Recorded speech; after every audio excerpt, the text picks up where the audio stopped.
Hey tubers!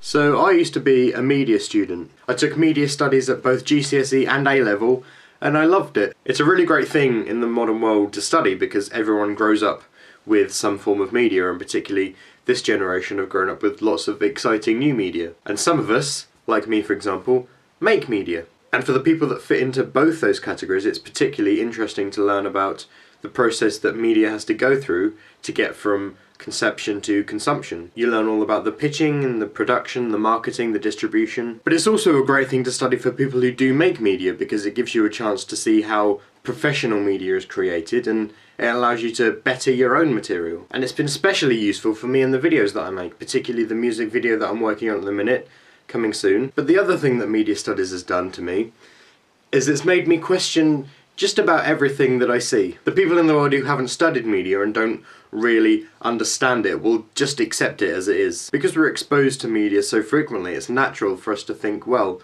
it's a documentary, or it's the news, or it's the press, so it must be true. But those of us that have studied media will know that that's not always necessarily the case. And this particularly struck me the other day when I was at my grandparents' house and they were watching this program about so-called intelligent animals. And one of the experiments they did was with a sea lion. How it worked was the sea lion was given 3 symbols, either letters or numbers, and it had to match the symbol in the middle with either of the 2 symbols either side. For example, if I were given these 3 symbols, I know that this one is a letter and that this one is a letter, so these 2 are a pair. So the sea lion would press its nose against the one in the middle and then the one that it thought matched with the one in the middle, and then it would get a fish. And in this program, the sea lion got it right every time, and they made it out like it was really exciting. How do we know that the sea lion got it right every time? Obviously the producers of the show have to make the show as convincing as possible, and so to do that they would have happily have done 100 takes of this sea lion trying to do this test, and the vast majority of guesses that it had probably would have been wrong. However, with that amount of takes,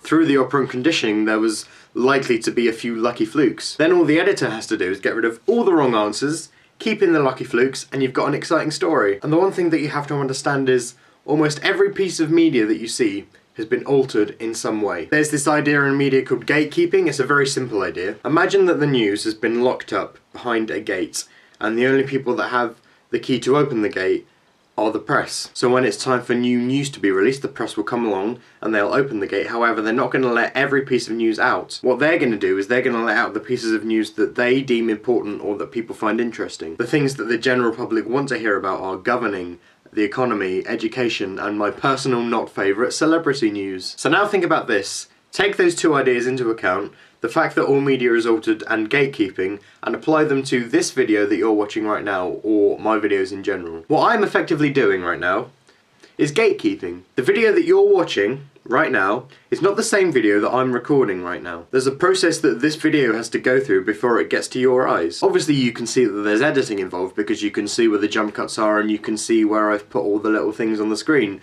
but there's more to it than that. I might say things in this video that I don't think are relevant and don't need to be in the final video, so I will just cut those things out and keep the important bits in. Effectively, what you're watching isn't this video, it's the best bits of this video. And that's just me. I'm just a person in a tiny little corner of the internet. I don't have any kind of power other than over my own creativity. Imagine big corporate names like Rupert Murdoch, Richard Branson, and all the media that they own, and the control that they have over that. So to summarise this video, media studies has made me cynical and don't trust the media.